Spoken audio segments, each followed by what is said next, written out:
My name's Simon Cassidy and I'm Head of Placement Experience and Improvement at AaGIC.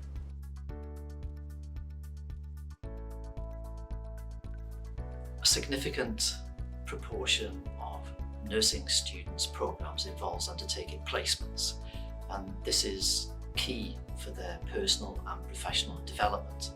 And my role as Head of Placement Experience and Improvement is to help ensure sufficient quality placement learning opportunities are available for nursing students across Wales.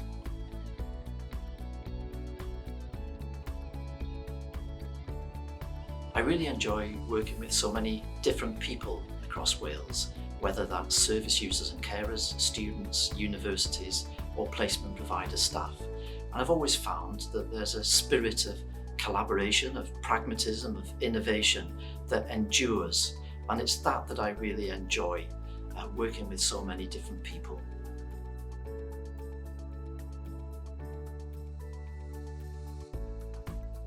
It's really difficult in the heat of practice to embrace the challenges of healthcare delivery, but that's where the learning, the reflection and the joy is of nursing practice.